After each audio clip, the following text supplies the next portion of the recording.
केशवराव भोसले नाट्यगृहातील काही सेवा सुरळीत चालू राहण्यासाठी आउटसोर्सिंग केलं जाईल असा निर्णय कोल्हापूर महापालिकेच्या महासभेनं घेतलाय।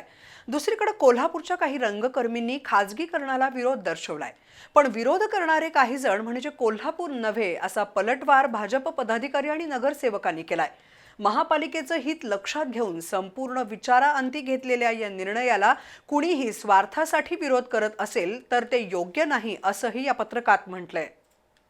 सुमारे 40 कोटी रुपये खर्चून केशवराव भोसले नाट्यगृहाचं नूतनीकरण करण्यात आलंय।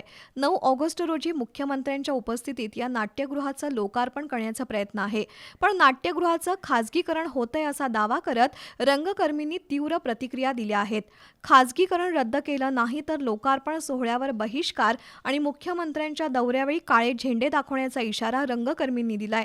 या पार्श्वभूमीवर भाजपचे पदाधिकारी आणि नगरसेवकांनी आज प्रसिद्धी पत्रक काढून महासभेच्या निर्णयाला विरोध करणारे काही जण म्हणजे संपूर्ण कोल्हापूर नव्हे असा पलटवार केलाय। नाट्यगृहाचा वार्षिक खर्च सुमारे 1 कोटी रुपये आहे। तांत्रिक व्यवस्थापनासाठी सुमारे 20 ते 25 कर्मचाऱ्यांची आवश्यकता आहे। ध्वनी यंत्रणेसाठी तज्ज्ञ अभियंत्यांची आवश्यकता आहे। महापालिकेची सध्याची आर्थिक परिस्थिती आणि कर्मचाऱ्यांची संख्या पाहता नाट्यगृहाचं स्वबळावर व्यवस्थापन करणं शक्य होणार नाही। त्यासाठी नाट्यगृहाच्या काही सेवांचं बाह्य संस्थांकडून कामकाज चालवणं अपरिहार्य आहे, पण नाट्यगृहाचे व्यवस्थापन महापालिकेचे अधिकारीच करणार आहेत। तरीही रंगकर्मी त्याला विरोध करून कोल्हापूरकरांची दिशाभूल करतायत असं या प्रसिद्धी पत्रकात म्हटलंय।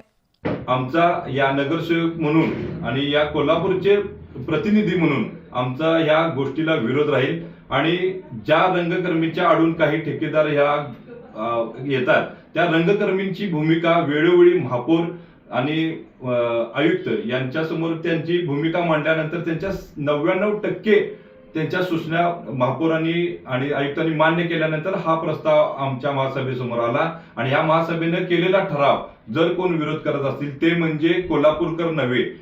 शहरातील सर्वच नगरसेवकांनी महापालिकेचं हित डोळ्यासमोर ठेवून घेतलेल्या निर्णयाला विरोध करणं हाच कोल्हापूरच्या जनतेचा अपमान आहे असंही पत्रकात म्हटलंय। या पत्रकावर आरोग्य समिती सभापती सुरेखा ओटवकर, महिला बाल कल्याण समितीच्या उपसभापती दीपा ठाणेकर, डॉक्टर नेहा तेंडुलकर, रेखा उगवे, पल्लवी देसाई, नीलांबरी साळोखे, दीपा काटकर, अर्चना कोराणे, माधवी पाटील, राजनंदा महाडिक, पूर्वा राणे, प्रमोद देसाई, अभिजित मोकाशी यांच्या स्वाक्षऱ्या आहेत।